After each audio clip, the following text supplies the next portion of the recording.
আসসালামু আলাইকুম, রাভিজেস কিচেনে স্বাগতম। এই তো চলে আসলাম আপনাদের সাথে সিম্পল এবং মজাদার ভর্তা রেসিপি নিয়ে। প্রথমে নিয়েছি ফুলকপি। ফুলকপির সিজনে যদি ফুলকপির ভর্তা না খান তাহলে মিস করে ফেলবেন। ফুলকপির ভর্তাটা এত টেস্টি, এত মজাদার হয়। চুলায় আমি প্যান বসিয়ে দিলাম। প্যানের মধ্যে 2 কাপ পানি, 1 চামচ লবণ দিয়ে আমি ফুলকপি দিয়ে দিলাম। ফুলকপি দিয়ে আমি ঢাকনা দিয়ে ঢেকে দেব। এতে 5 মিনিট বলক নিয়ে আসবো। 5 মিনিট পর ভাপানোর পর ভাপানো পানিটা, এক্সট্রা পানিটা আমি রাখবো না, ফেলে দেব। কারণ বেশি পানিটা থাকলে একদম সিদ্ধ ভর্তা ভর্তা হয়ে যাবে, তখন ভাজা হবে না। এতে পানিটা আমি ফেলে দিছি। তারপর হলুদ আর স্বাদ মতো লবণ দিলাম, দিয়ে নাড়াচাড়া করে নেব।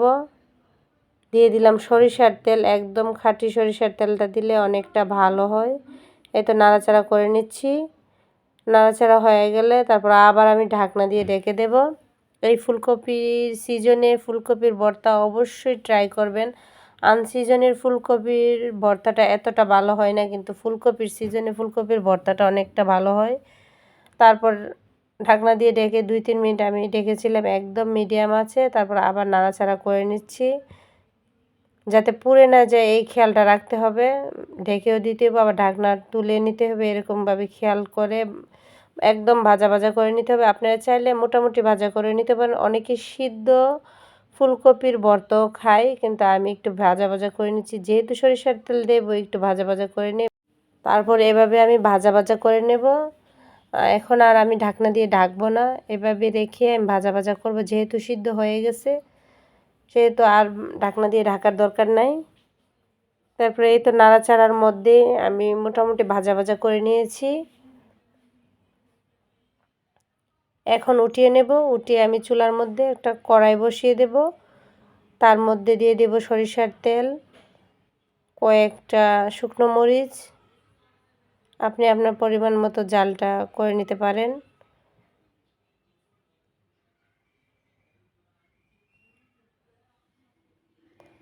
তারপর শুকনো মরিচটা ভাজা হয়ে গেলে আমি তুলে নেব। তারপর দিয়ে দিলাম পেঁয়াজ কুচি।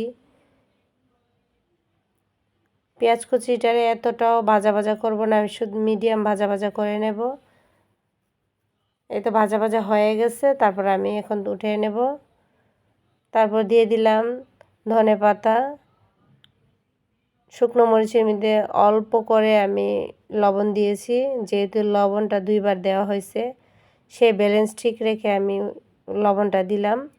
দিয়ে ভালো করে একটা ধনেপাতা, শুকনো মরিচ, পেঁয়াজের একটা ভর্তা বানিয়ে নিলাম।